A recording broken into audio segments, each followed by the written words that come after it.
நான் என்ன கேட்குறேன், $148 போச்சு. சைனா எவ்வளோ? 148. இன்னைக்கு 100ல் தான் இருக்குது. 100க்கும் 148க்கும் எவ்வளோ வித்தியாசம்? அப்புறம் 1/3 40% ஜாஸ்தி. அப்போ 140 உன்னால் 100லேயே தாக்கு பிடிக்க முடியலன்னா 148 எப்படி?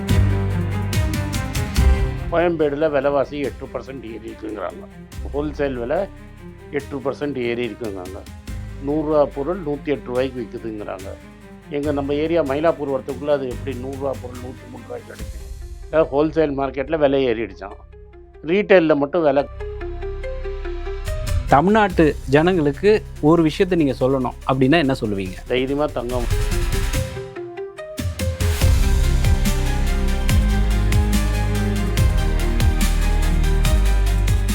சார், திருமாவளவன் பேசியிருக்காரு. சட்டமன்றம் வரைக்கும் இந்த சோஃபா விஷயம் போயிருக்கு. அதே போல் சிவி சண்முகத்துடைய வீட்டுக்கு முதலமைச்சர் போகிறதுக்கு முன்னாடி ஒரு சோஃபா வந்துச்சு. காங்கிரஸ் ஆஃபீஸுக்கு அந்த மாதிரி எதுவும் சோஃபா வந்துச்சா? அவருக்கு போட்டிருந்த சேரே மாதிரி தான், அந்த சேரில் தான் நானும் உட்காந்துட்டு இருந்தேன். எங்கள் சலுகைலத்துக்கு எந்த சோஃபாவும் வரல. சோஃபா போட்டால் என்ன? இல்லை, வர்ற திட்டம் ஏதாவது இருக்குதுங்களா? ஒன்றும் கிடையாது. என்ன தப்பு? அவர் சோஃபா, அவர் வண்டி, அவர் எடுத்துகிட்டு வர்றாரு, அவர் போடுறாரு. என்ன தப்பு இருக்குது அதில்? இல்லை, திருமாவளவன் என்ன சொல்கிறாருன்னா, நாங்கள் ஏற்கனவே ஆர்டர் பண்ணி வச்சுருந்தோம், அந்த சோஃபா தான் அந்த குறிப்பிட்ட நாள் அன்றைக்கி வந்துச்சு அப்படின்னு சொல்கிறார். மஞ்சள் சோஃபாவில் உட்காந்தா என்ன தப்பு சார்? இப்போது நீங்கள் என்ன பேசுனீங்க அதை சொல்லுங்களேன். என்ன, நான் பேசலை. நான் கீழே உட்காந்தேன். நான் ஒரு கடைக்கூடி தொண்டன் தான். மற்றவங்க பேசினோம். சரி, என்ன தான் பேசுனீங்க? காங்கிரஸை பற்றி பேசுனீங்களா, இல்லை தமிழ்நாடு அரசை பற்றி பேசுனீங்களா? என்ன பேசுனீங்க அதை பற்றி எங்களுக்கு சொல்லுங்களேன். அந்த மூடில் அவர் இருந்த 5 நிமிஷத்தில் எல்லாரும் வாழ்த்து தெரிஞ்சு யாரெல்லாம் அவர்கிட்ட போய் நின்று ஃபோட்டோ எடுக்க முடியும்னு பார்த்து மேலே விழுந்ததே தவிர, அவர்கிட்ட நிறுத்தி பேசுகிற அளவுக்குலாம் யாருக்கும் டைமே இல்லை. அவ்வளோ கூட்டத்தில் அதெல்லாம் பண்ணவும் முடியல. இப்போது அமைச்சரவையில் காங்கிரஸ் பங்கேற்கிறதா செய்திகள்லாம் வருது. இது ஏற்கனவே பேசப்பட்டதா? எத்தனை நம்பர் ஆஃப் அமைச்சர்கள் நீங்கள் கேட்டிருக்கீங்க? டெல்லி தான் டிசைட் பண்ணணும்னு சொல்லிட்டாங்க. டெல்லியும் டிவிக்கையும் டிசைட் பண்ணி என்ன லிஸ்ட் அனௌன்ஸ் பண்ணுறாங்களோ அதுதான் லிஸ்ட். எங்கள் கட்சியில் டெல்லி தான் அனௌன்ஸ் பண்ணோம். டெல்லி அனௌன்ஸ் பண்ணோம் தக்க சமயத்தில். நேற்று வரைக்கும் கேரளா சிஎம் ஃபேஸில் இருந்தாங்க. இன்றைக்கி கேரளா சிஎம் ஃபேஸு டிசைட் ஆகிடுச்சு. இன்றைக்கி விடி சதீஷனை சீஃப் மினிஸ்டராக டிசைட் பண்ணிட்டாங்க. அதனால் அவர் பொறுப்பேற்றுப்பார். சார், இப்போது திமுகவுடைய புது வெர்ஷன் தான் தாவேகா அப்படின்னு ஒரு விமர்சனம் இருக்குது. இதை பாஜகக்காரங்க சொல்கிறாங்க. அவங்க குறிப்பிட்டு சொல்கிறது என்னென்னா, ஒன்றிய அரசு, அப்புறம் ஹிந்தி திணிப்பு, சனாதானம், இந்த மாதிரியான விஷயங்கள்லாம் அவங்க குற்றச்சாட்டு சொல்கிறாங்க. அதாவது திமுகவோட இன்னொரு வடிவம் தான் இந்த தாவேக்கான்னு சொல்கிறாங்களே. இது நிறைய திராட்சை கதை கேட்டிருப்பீங்க. எப்படியெல்லாமோ ஆட்சியை பிடிக்கலான்னு பின் வழியாக போய் ஆட்சியை பிடிக்கணும்னு ஒரு கட்சி ட்ரை பண்ணுது. அந்த ஆட்சியை பிடிக்க முடியலன்னா சீச்சி இந்த திராட்சை பிடிக்கும்னு போயிடும். 33 சீட்டு வாங்கி, அதாவது எங்கள் கட்சியில் நாங்கள் வெள்ளை வம்சம்னா கூட கட்சியில் சேர்த்துக்கிட்டு அவனை லோட்டஸ் சின்னத்தில் சேர்க்குது. ஏன்னா அதை பொறுப்பாக சொல்ல, ஏன்னா அவங்கெல்லாம் பண்ணையாருங்கன்னு பேர். பண்ணையில் வேலை செய்கிறவங்க கூட அவருக்கு ஓட்டு போட மாட்டாங்க. அது மாதிரி ஆளை கட்சியில் சேர்த்துக்கிட்டு அவருக்கு 5 சீட்டை கொடுத்து அதுக்கு அவரை தாமரை சின்னத்துலலாம் நிற்க வச்ச கட்சி இது. கடைசியில் எவ்வளோ சீட்டில் ஜெயித்தாங்கன்னு பார்த்தீங்கன்னா 1 சீட்டு. அதுவும் 900 ஓட்டுக்கு 1000 ஓட்டுக்கு கம்மியாக தான் ஜெயித்தாங்க. இங்கே ஏதோ ஒரு பர்டிகுலர் நான் இருக்கிற கம்யூனிட்டி மயிலாப்பூரில் அவங்க ஓட்டு போட போகுதுன்னு நினச்சாங்க.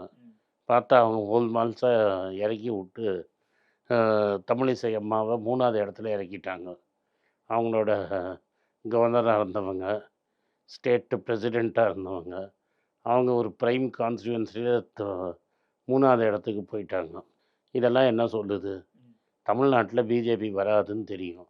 ஆனால் தான் சொன்னேன், சீச்சி இந்த பழம் புளிக்கும்னு பேசுகிறாங்க. இப்போது திமுகவுடைய மாவட்ட செயலாளர்கள் கூட்டம் நடக்குது. அதில் பேசின அந்த கட்சியோடைய தலைவராக இருக்கிற மு.க. ஸ்டாலின் என்ன சொல்கிறாருன்னா, இப்படி ஒரு கட்சிக்கு ஓட்டு போட்டுட்டுமே ஜனங்க வருத்தப்படுறாங்களே அப்படிங்கிறது தான் நம்மளுடைய ஆட்சிக்கு கிடைச்ச ஒரு ரெக்கக்னிஷன் நம்ம எடுத்துக்கலாம். இந்த தோல்விக்கு நான் பொறுப்பேற்றுக்கிறேன் அப்படின்னு சொல்லி அவர் பேசியிருக்காரு. இதை பற்றி உங்களோட ஒப்பீனியன் என்ன? தோல்விக்கு அவர் தான் பொறுப்பேற்று, அவர் தான் தலைவர், பொறுப்பேற்றிருக்கிறார். அது ஒரு பக்கம் இருக்கட்டும், இந்த அரசாங்கம் புதுசாக ஒரு அரசாங்கம் வந்துருச்சு அப்படின்னு சொல்லி ஜனங்கள்லாம் வருத்தப்படுறதாகவும் சொல்கிறாரு. அப்படி வருத்தப்படலை. அப்படி பார்த்தோன்னா நம்ம கேட்போம், எம்ஏ பேபி கடைசியாக என்ன சொல்லி முடிக்கிறாருன்னா, ஏடிஎம்கே வெளியிலேருந்து டிஎம்கேம் சப்போர்ட் பண்ணி அமைச்சரவையில் உட்காத்துறோம்னாங்க. அப்போ நீ அதெல்லாம் பண்ணுறீங்க? எப்படியும் மக்கள் வெறுப்பு வந்துருச்சு இல்லை? 6 மாதத்தில் லோக்கல் பாடி வரப்போகுது, தெரிஞ்சிட போகுது இல்லை? எதுக்கு நீங்கள் 2 ப்ரப்போசல் ஃப்ளோட் பண்ணுறீங்க? பேபி சொன்னது சொல்கிறேன். ஏடிஎம்கே உங்கள் எதிரி கட்சி. அதாவது டிஎம்கே திருப்பாற்றி அரசியல் பண்ணுறது தான் ஏடிஎம்கேயோட ஒரே நோக்கம். அதை தவிர உங்களுக்கு கொள்கையே கிடையாது. அது மாதிரி கட்சியை நாங்கள் சப்போர்ட் பண்ணுறேன்னு சொல்கிறீங்க. பொய்ஸ் கார்டன்லேன்னு ஒரு பழம்பெஞ்ச ஆக்டர் போய் வேறு தூது போயிருக்காரு.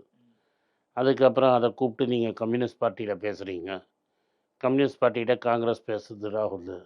அதுக்கப்புறம் இதை பண்ண மாட்டோம், இது ஏடிஎம்கே பேக்டோர் என்ட்ரி டு பிஜேபின்னு சொல்கிறாங்க. பெரிய ஸ்டாலின் சாருக்கு தெரியாதா? இது மாதிரி ஏடிஎம்கே வந்து பிஜேபி நடத்தும் கட்சி. அங்கே ஒரு மாவட்ட போஸ்ட் வாங்கினா கூட அமித்ஷாட்ட போய் தான் கேட்கணுங்கிற நிலைமையில் இருந்த கட்சி அது. ரைட்டா? நம்ம ராயபுரம் ஜெயக்குமாரே சொல்கிறார், பிஜேபியோட சேர்ந்தப்போ தான் நாங்கள் தோத்துட்டோன்னு. அது மாதிரி கட்சியோட சப்போர்ட் பண்ணுறேன்னு யார் இருந்தாங்க? ஸ்டாலின் சார் தானே இருந்தார். அப்போ மக்கள் வந்து திமுக தோக்கடிச்சிட்டோமேன்னு வருத்தப்பட்டா ஏன் போய் ஸ்டாலின் சார் வந்து ஃபஸ்ட்டு ப்ரப்போசலில் எடப்பாடி சிஎம், அதை சிவி சண்முகமும் சொல்கிறாரு. எடப்பாடி வந்து சொன்னார், பேபி சொல்கிற கணக்கும் சிவி சொல்கிற கணக்கும் ஒன்றாகுது. திரும்ப லெட்டர் தரேன்னு சொல்லிட்டாரு முந்தான நாள். லெட்டர் தரேன்னு அப்புறம் கொஞ்ச நாள் கழிச்சு திருமாவை காணும். எல்லோரும் திருமாவை தேடிட்டு இருந்தாங்க. அவங்களும் எங்கேயோ போய் அன்னைக்கு திமுகவில் ஒரு யாரையோ பார்த்து திருமாவை சிஎம் ஆக்கி 2 பேர் வெளியிலேருந்து சப்போர்ட்டுன்னு. இதெல்லாம் வந்து ஒரு டிஎம்கே மாதிரி ஒரு பெரிய பார்ட்டிக்கு அழகு தரத்தை. பல வருஷமாக தமிழ்நாட்டை ஆட்சி பண்ண இந்த அதிமுக இப்போ இருக்கிற நிலைமை எப்படி இருக்குன்னு நீங்கள் நினைக்கிறீங்க? அது எக்ஸ்பெக்டட் லைன்ஸ். நான் ரொம்ப நாளாக நீ ப்ரைவேட்டாக பேச சொன்னேன். ஏன்னா இது வந்து இப்போ இருக்க எடப்பாடி தப்போ இல்லை சிவி தப்போ கிடையாது. அந்த கட்சி கட்டமைப்பே ஒரு ஃபேன் பார்ட்டி கட்டமைப்பு.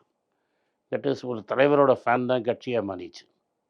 தலைவருக்கு அப்புறம் இன்னொரு வந்த தலைவியும் ஒரு சினிமா ஸ்டார். ஸோ அது மாதிரி ஒரு கவர்ச்சியாக ஒரு லீடர் இருந்தால் தான் அந்த கட்சி இராணுவ கட்டுப்பாட்டோடு இருந்திருக்கும். எடப்பாடி மாதிரி ஒரு ஆளால் அந்த கட்சியை நடத்த முடியாது. ஓபிஎஸ்ஸனையும் நடத்தியிருக்க முடியாது, சசிகலாவையும் நடத்தியிருக்க முடியாது. விஜய் போய் அந்த கட்சியை டேக் ஓவர் பண்ணியிருந்தாருன்னா அமோகமாக ஜெயிச்சிருப்பாங்க இந்த வாட்டி. ஏன்னா ரெட்டை இலைங்கிறது எல்லாருக்கும் தெரிஞ்சது, சந்தேகம் இல்லாமல் ஜெயிச்சிருப்பார். ஸோ விஜய் மாதிரி ஒரு கரிஸ்மேட்டிக் லீடர் தேவைப்பட்ட கட்சி அது. அந்த கட்சி இல்லை, தாவேக்கான்னு தனியாக வந்தோம்னா அந்த ஓட்டு அப்படியே தாவேக்காக்கு மாறிடும். திமுக கூட்டணியில் இருந்த காங்கிரஸ் வந்து அந்த கூட்டணியே உடைச்சிட்டு நீங்கள் வந்து தாவேக்காவுக்கு ஆதரவுன்னு சொல்லிட்டீங்க. ஆனால் மற்ற கட்சிகள், இந்த கம்யூனிஸ்ட் கட்சிகள்லாம் வந்து அதே கூட்டணியில் தான் இருக்கிறோம், ஆனால் வெளியிலேருந்து ஆதரவு அப்படிங்கிற நிலைப்பாடு எடுத்திருக்காங்க. இப்போ இதில் ஒரு புது ட்விஸ்ட் என்னன்னா, ஏடிஎம்கே சைட்லேருந்து அதுலேயுமே ஒரு பிளவு இருக்குது. இது என்னன்னு புரிஞ்சுக்கிறது நீங்கள் சொல்லுங்களேன். கிடையாது, அது ஒரு டெக்னிக்கலி வந்து ரொம்ப காம்ப்ளிகேட்டட் திங். நீங்கள் வந்து ஒரு சிஎல்பி லீடருங்கிறது யார் எலெக்ட் பண்ணணும்? மக்கள் மீட் பண்ணி அந்த 47 பேரும் ஒரு சிஎல்பி லீடர் இன்வைட் பண்ணணும். ஒரு டெப்டி சிஎல்பி லீடரு, ஒரு பொருளாளர், ஒரு விப்பு போடணும். அப்புறம் இந்த கொறடா போடுற விப்பு தான் ஆன்டி டிஃபெக்ஷன்லாம். இன்னும் அவங்க மீட்டிங்கே போடலையே. ஸோ மீட்டிங் கூப்பிட்டா 47 பேரும் போகவே மாட்டேங்கிறாங்க. இவர் ஒரு மீட்டிங் கூப்பிட்றாரு, இவர் ஒரு மீட்டிங் கூப்பிட்றாரு. சரி பாதியை நான் கடைசியாக பார்த்த வரைக்கும் 25, 22ன்னு இருக்குது. ஸோ நீங்கள் யார் கரெக்டுன்னு எப்படி சொல்ல முடியும்? இதில் காங்கிரஸோடைய நிலைப்பாடு என்ன அப்படின்னு நீங்கள் சொல்லுங்களேன். ஏன்னா அதிமுக ஒரு செட்டு நாங்கள் வந்து தாவேக்காவுக்கு ஆதரவு அப்படின்னு சொல்கிறாங்க. அதுலேயே இன்னொரு செட் வந்து நாங்கள் அதெல்லாம் இல்லவே இல்லை அப்படின்னு சொல்கிறாங்க. இப்போ காங்கிரஸோடைய நிலைப்பாடு தான் என்ன, அதை கொஞ்சம் சொல்லுங்களேன். அப்போ நான் விஜய் சொன்ன எதுக்கு காங்கிரஸ்? விஜய் சொன்னது, விஜய் சார் சொன்னதே சொல்லுவோம். விஜய் என்ன சொல்லியிருக்கிறாரு? என்டிஏல முன்னாடி இருந்தவங்களும் கரப்ஷன் பண்ணவங்களையும் நான் கட்சியில் என் மினிஸ்டர் பதவி தரமாட்டேன்ட்டு. அதிமுகவில் யார் யாரெல்லாம் தாவேக்காவுக்கு ஆதரவு கொடுக்குறாங்களோ அவங்களுக்கு மினிஸ்ட்ரி எதுவும் இருக்காதா? அது அவங்க தான் சொன்னோம், நான் எப்படி சொல்ல முடியும்? நான் காங்கிரஸ்காரன் இல்லை, அவர் தானே சொன்னார் இது வந்து தூய சக்தி அப்படின்லாம் அவர் தானே சொன்னார். அப்போ தூய சக்தியாக இருந்தாலும் கொடுக்க மாட்டார். அவங்க போய் சப்போர்ட் கேட்கல, அவங்களா சப்போர்ட் பண்ணால் வாங்கிக்கிட்டார். அவங்களா சப்போர்ட் பண்ணுறாங்க. சப்போர்ட் பண்ணுறச்ச ஏன் வேணான்னு சொல்லணும்? இப்போ நீங்கள் வந்து என்ன சப்போர்ட் பண்ணுறீங்க சங்கர், நான் கேட்கவே இல்லை. நான் உங்களுக்கு ஆனந்த் ஸ்ரீனிவாசனுக்கு ஆதரவு நான் வானான்னு எதுக்கு சொல்லணும்? அவர் போய் கேட்டார். இல்லை, அப்படிதான் இது நடந்துச்சா? குதிரை பேரம்லாம் நடந்துச்சு அப்படின்னு சொல்லி பிரேமலதா விஜயகாந்த் எல்லாம் குற்றச்சாட்டு சொல்கிறாங்களே. என்ன வேணால் சொல்லட்டும். ஒரு காலத்தில் வருங்கால சீஃப் மினிஸ்டர்னு மீடியா கிளப்பி விட்ட டிடிவியும் அப்படி தான் பேசிகிட்டு இருந்தார். அதுக்கப்புறம் டிடிவி என்ன சொன்னார், பொய் கடிதம் கொடுத்துட்டாருன்னு கவர்னர் மூலமாக சொல்லி விஜய் மேலே ஒரு ஃபால்ஸ் கேஸ் போட பார்த்தாங்க. அதுக்கப்புறம் ஒரு ஆதவ அர்ஜுனா ஒரு வீடியோ ரிலீஸ் பண்ணுறாரு, அதில் அமமுக கையெழுத்து போடுறாரு. அப்புறம் நம்மளால் போலீஸ் கம்ப்ளைண்ட் கொடுக்குறாரு டிடிவி. அது ஒரு ஃபால்ஸ் வீடியோ, அது ஏஐ ஜென்ரேட்டட் வீடியோன்னு. இப்போ நம்ம அமமுகக்காரர் என்ன பேசுகிறார், சட்டசபையில் என்ன பேசுகிறாங்க, காது விழலை கொஞ்சம் நீங்கள் சொல்லுங்கள். என்ன பேசினார்? அடுத்த 5 வருஷமும் உங்களுக்கு தான் ஆதரவு அப்படின்னு சொல்லியிருக்காரு இந்த காமராஜ். யாரை பார்த்து சொல்கிறாரு? அப்போ டிடிவி என்னன்னாரு? அவரை கட்சியிலேருந்து நீக்கிட்டாரு டிடிவி தினகரன். நக்கிட்ட அவர் ஹாப்பியாக போயிட்டார். டிடிவிக்கு என்ன இருக்குது பார்ட்டியில்? அமமுகவுக்கு என்ன இருக்குன்னு நீங்கள் சொல்லுங்கள். அவர் கூட்டத்தை கூட்டுவார், பொதுக்குழு செயற்குழு இதெல்லாம் கூட்டுறதுக்கு வாய்ப்பு இருக்கே. கட்சியில் உங்களுக்கு குக்கருக்கு ரெகக்னிஷன் போயிடும். கரெக்டாக குக்கர் ஆகிடுச்சு. நான் இப்போ என்ன கேட்குறேன், எதுக்கு கவர்னர்கிட்ட போவானே, எதுக்கு போலீஸ்கிட்ட போவானே, எதுக்கு தப்பான கம்ப்ளைண்ட் கொடுப்பாங்க? உங்களுக்கு அழகு இருக்காது. சரி, இப்போதைக்கு என்ன நிலைமைனா தமிழ்நாட்டுக்கு விஜய் கிரேஸு. அடுத்த 5 வருஷத்துக்கு ஆட்சியை மறந்துடுவோம். நான் நினைக்கிற மாதிரி அதிமுகவும் உடஞ்சி இந்த பக்கம் வந்துடுச்சுன்னா இன்னொரு 5 வருஷமாக ஆட்சி இருக்குது. அதுக்கப்புறம் திமுக பார்ப்போம். உங்களோட பிஸியான நேரத்தில் எங்களுக்காக நேரம் ஒதுக்கி பல்வேறு கேள்விகளுக்கு பதில் சொன்னீங்க. நன்றி சார். நன்றிங்க. எல்லாருக்கும் வணக்கம். குழந்தைங்களுக்காக ஃபைனான்ஷியல் லிட்ரஸி, மணி ஃபார் நத்திங்னு 2வது பார்ட்டு. அண்ட் இதில் செக் எழுதுறது எப்படி, டெபாசிட் ஸ்லிப் எழுதுறது எப்படி, பணம் எப்படி வந்தது, பார்ட்டர்லேருந்து டிமானிட்டைசேஷன் வரைக்கும் எல்லாத்தையும் கவர் பண்ணியிருக்கோம். உங்கள் குழந்தைங்க அப் டு ஏஜ் 10, 12க்கு ரொம்ப யூஸ்ஃபுல்லாக இருக்கும். இந்த புக்கு இப்போதைக்கு ஒரு ஸ்பெஷல் ப்ரைஸில் 450 ரூபாய்க்கு கொடுக்குறோம். இதை யூஸ் பண்ணிக்கங்க. நன்றி, வணக்கம். moneypage.com வெப்சைட்டை சப்ஸ்கிரைப் பண்ணுங்கள். ஒரு வாரத்துக்கு 4 ப்ரீமியம் ஆர்டிக்கலும் ஃப்ரீ ஆர்டிகல்ஸ் ஒரு 10லேருந்து 15 நாங்கள் போடுறோம். இது சப்ஸ்கிரிப்ஷன் ஒரு மாதத்துக்கு 99 ரூபா தான். இங்கே சொல்கிற கான்செப்ட்ஸை கிரேட்டாக எக்ஸ்பேண்ட் பண்ணி போடுறோம். நீங்கள் படித்தீங்கன்னா உங்களுக்கு யூஸ்ஃபுல்லாக இருக்கும். நன்றி, வணக்கம். குழந்தைங்களுக்காக ஒரு புஸ்தகம் லான்ச் பண்ணோம். அது ரொம்ப சக்ஸஸ்ஃபுல்லாக இருக்குது. யாருக்கெல்லாம் அந்த புஸ்தகம் போகணுமோ எங்கள் டீமுக்கு கான்டாக்ட் பண்ணுங்கள். கீழே இருக்கிற நம்பர்லேயும் வெப்சைட்லேயும் கான்டாக்ட் பண்ணிங்கன்னா உங்களுக்கு அந்த புஸ்தகத்தை நீங்கள் வாங்கிக்கலாம். மற்ற எங்கள் புஸ்தகமும் அவைலபிள். எங்கள் வெப்சைட் மூலமாகவும் வாங்கலாம். கீழே இருக்கிற வாட்ஸ்அப் நம்பர்லேயும் மெசேஜ் அனுப்பலாம். நன்றி, வணக்கம்.